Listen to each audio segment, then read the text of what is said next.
Hello, everybody. Welcome to off-path attacks against public key infrastructures. My name is Elias Heftrig, and I'm a student IT security researcher for Fraunhofer Institute for Secure Information Technology, based in Darmstadt, Germany. My focus is on internet security in general and DNS caches in particular. My talk will be structured as follows. First, we'll go through the objectives. What are we going to attack and how are we going to do it?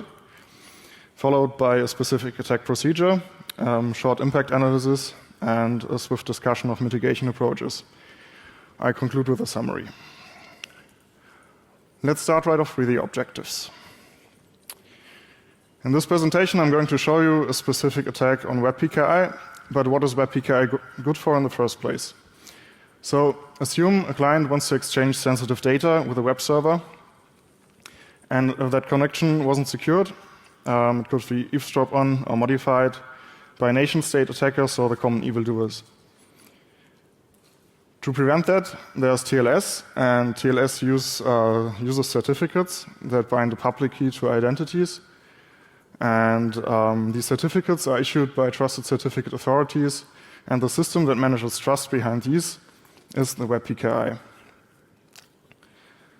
If an attacker used a certificate which was not signed by a trusted certificate authority, maybe in a man-in-the-middle attack or a impersonation attack, that attack would be noticed.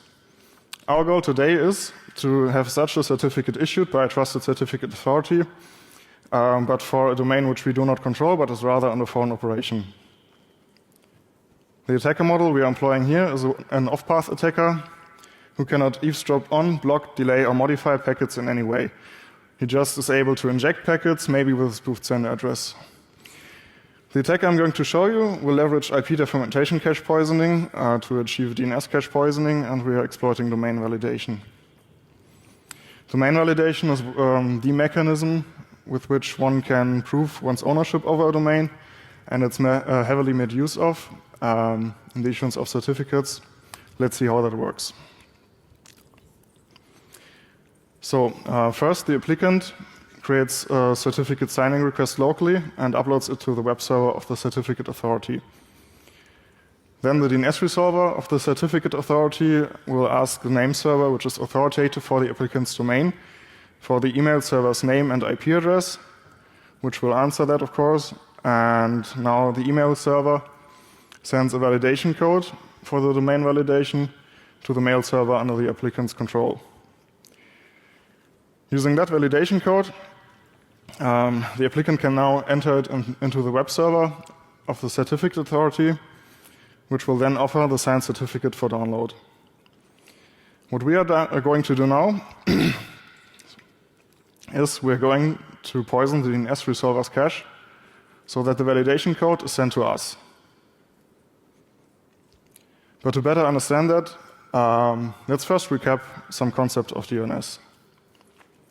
When a client wants to know an IP address of a host on the internet, it will ask its DNS resolver for that. And if the resolver has already cached the answer from a previous request, it will answer with that from cache. And if not, it will do a recursive lookup of the answer. Until the name server, which is authoritative for the domain the host is located in, will answer this question, the resolver can cache the values and pass them to the client. DNS cache poisoning is simply the injection of spoofed values into the DNS resolver's cache in that process. To prevent that,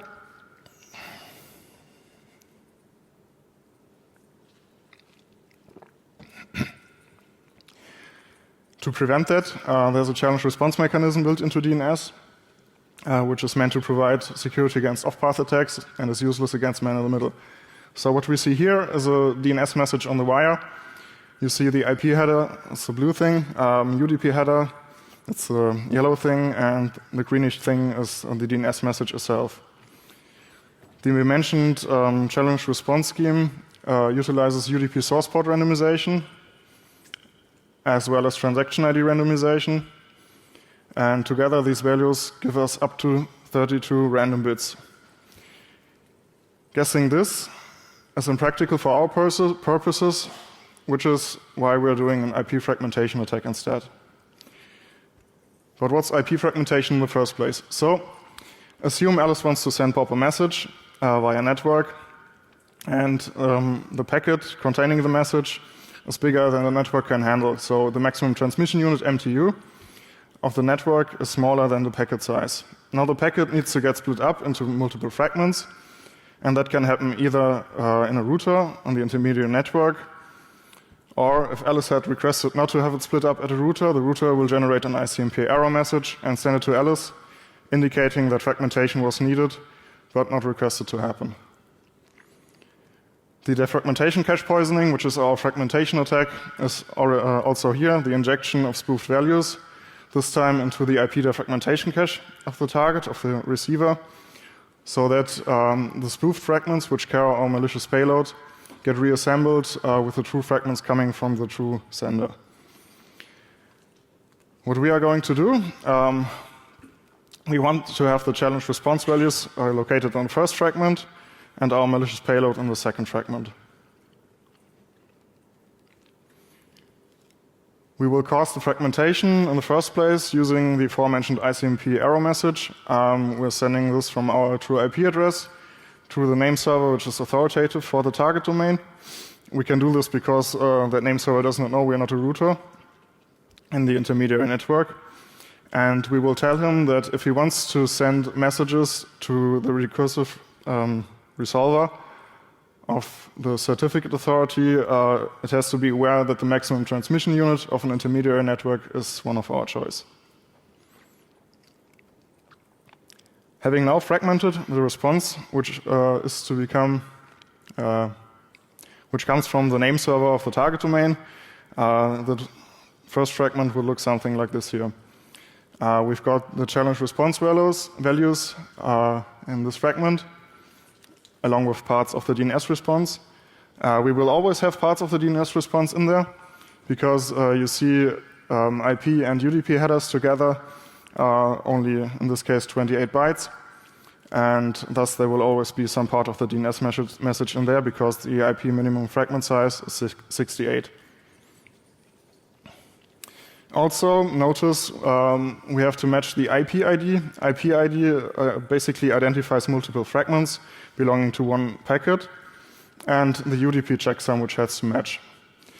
Also notice there are several counts, for example, question count, answer record count, additional record count, as well as lengths, which are encoded in this packet.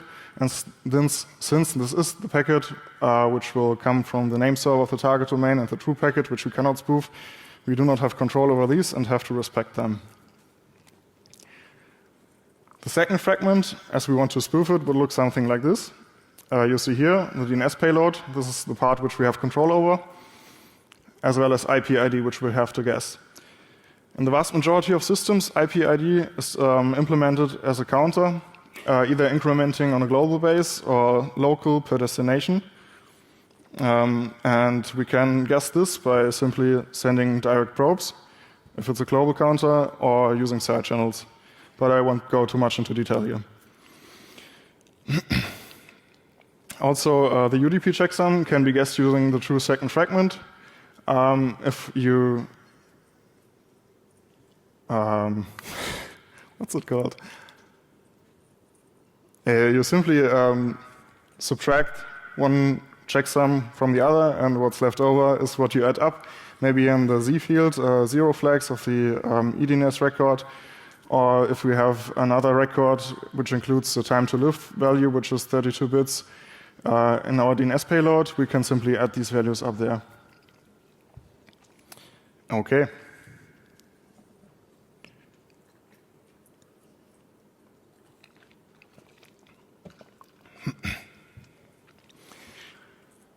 Now that we know how to poison the resolver's cache, let's look how that would look like in a real attack. For that purpose, we've set up attacker and victim hosts under respective domains.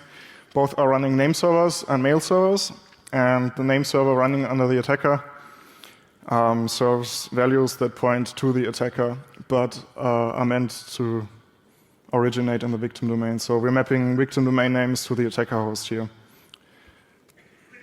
First step would be sending the ICMP fragmentation needed message to the name server of the target domain, so that fragmentation then happens. Second step is probing the IP ID, which is implemented here for our demonstration purposes as a global incrementing counter. And using that, we can now forge our spoofed second fragment and inject it into the DNS resolver's cache.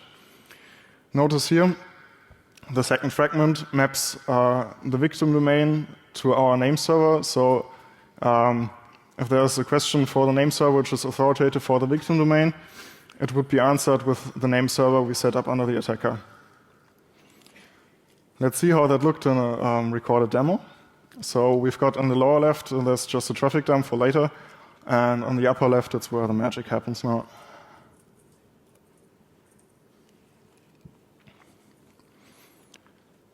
The implementation runs in an infinite loop, which is because we cannot know when exactly the DNS resolver and the certificate authority will send the DNS message, the request to the name server. And notice here we're spoofing 64 forged second fragments, which is basically the shotgun approach to guessing the right IP ID. Okay, now that we've poisoned the IP defragmentation cache of the DNS resolver, we can go on poisoning the DNS cache. We trigger that by simply issuing the certificate signing request to the web server of the certificate authority, which will then have its DNS resolver ask the true name server of the victim domain for the records of the mail server. The name server of the victim domain will answer, fragmented because we have requested to, and this name server exposes the default behavior, which we see in many name servers, which is it answers the question for the IP address, but along with that, it gives updated values for the name server of the domain, which is what we are also exploiting here. So triggering the DNS request works like this. We're entering here our certificate signing request and uploading it using the button. Now we're choosing an email address under the victim domain, and the request is sent.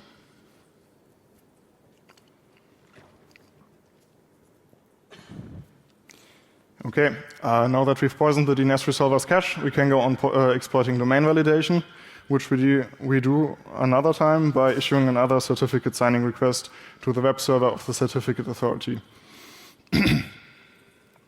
Now the DNS resolver will ask our name server, which we've set up, for the email address, for the IP address of the mail server of the victim domain, because we injected and poisoned the DNS resolver's cache. We can answer that question with an IP address which is running under a host we control. That looks something like this here.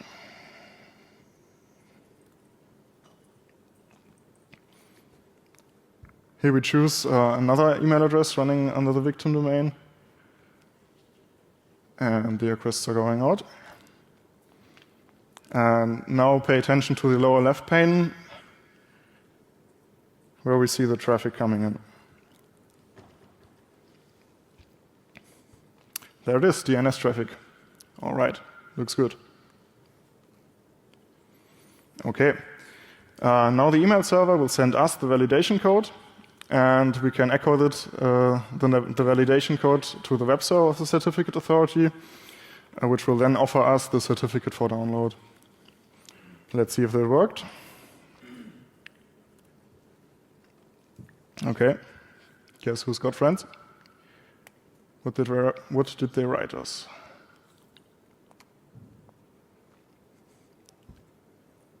Okay, here we see that email was sent to the victim domain, but it went to our host, the attacker host, and there's the validation code.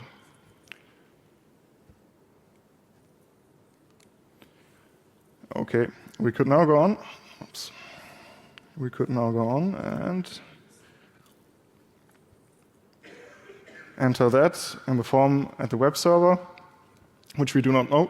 We do not do here because we're not evil, but we could. And then we were able to download the certificate. Using this certificate, we could then go on and impersonate a service running under the victim domain, plausibly, meaning the attack would not be noticed if even if there's TLS in use, because our certificate is signed by a trusted certificate authority.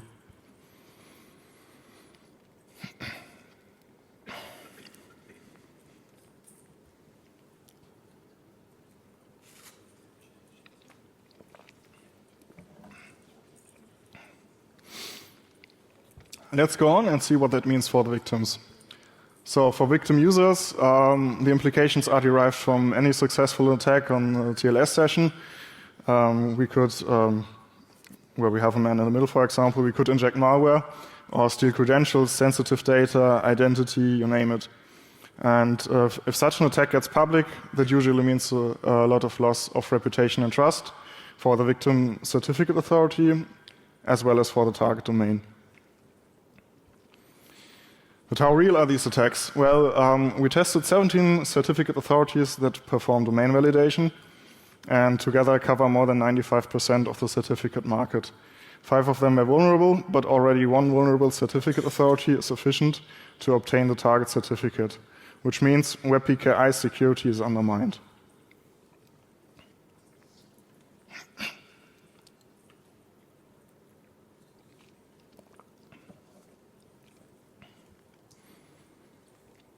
All right, doesn't sound good. How could we prevent this, or at least make it harder?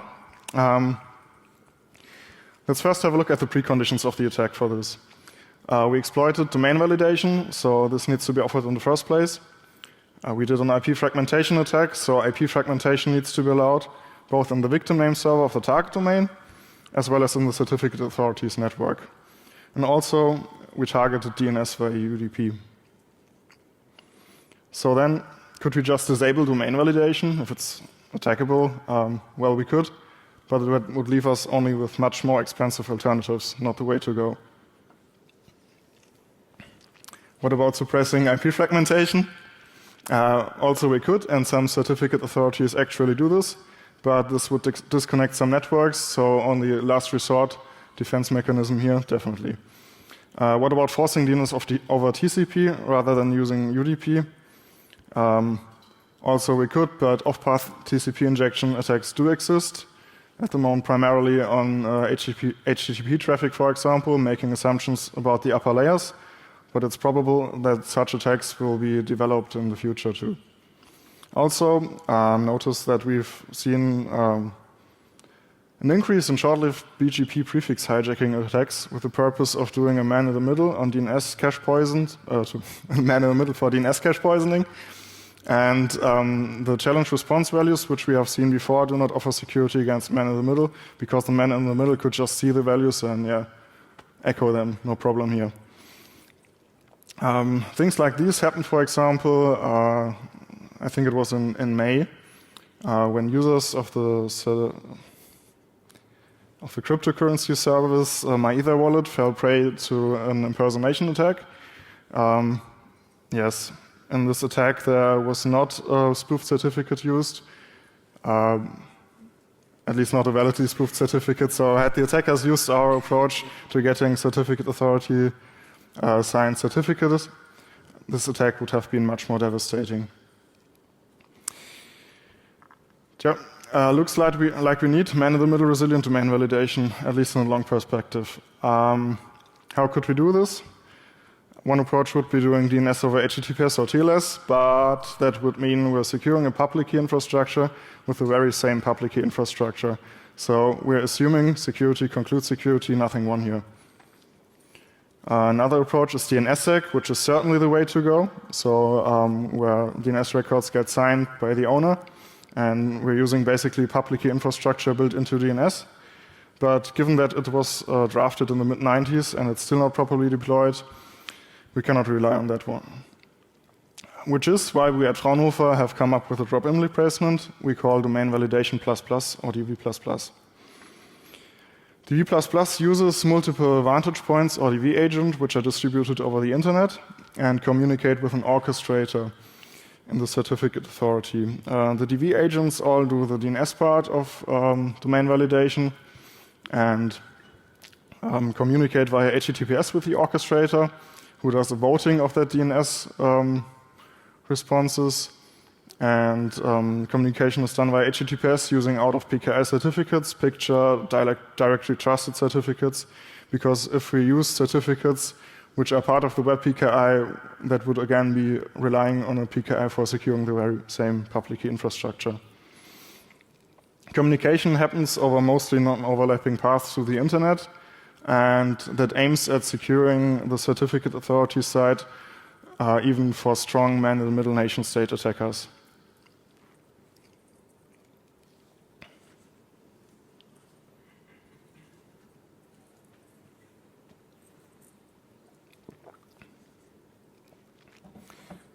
Okay, time to draw the conclusions.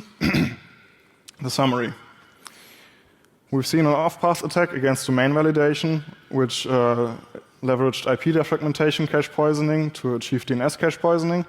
And using that, we were able to acquire fraudulent certificates for domains which are under foreign operation. This means ultimately, web PKI, which is meant to provide security even against strong man-in-the-middle attackers, relies on a weak building block that can be circumvented by a weak off-path attacker. Thank you for your attention.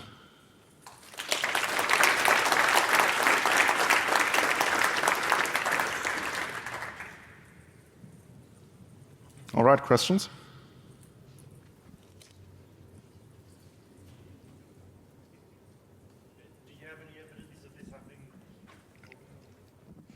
Do you have any evidence of this happening by real attack? We just disclosed this type of attack, I think in October it was, and we did not collect any evidence on that yet. So it's very recently disclosed, no data available yet.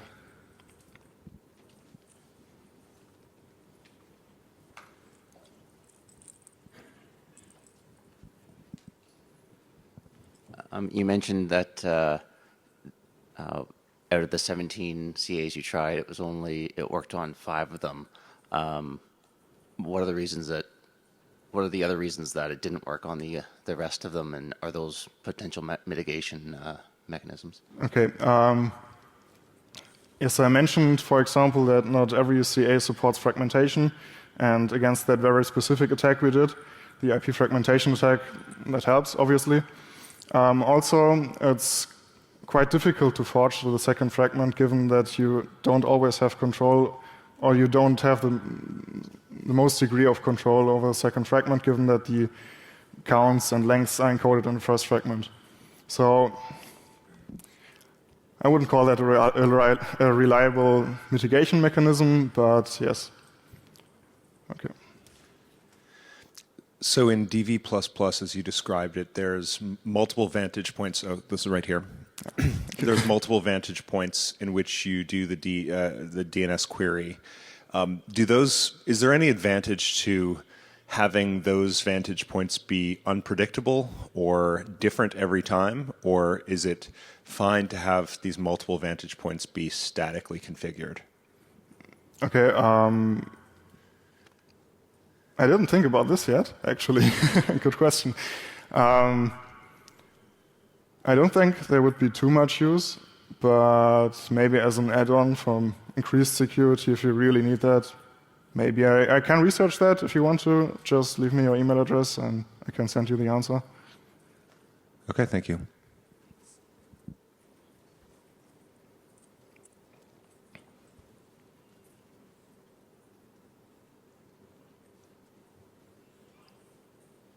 No questions? All right, then thank you for your attention.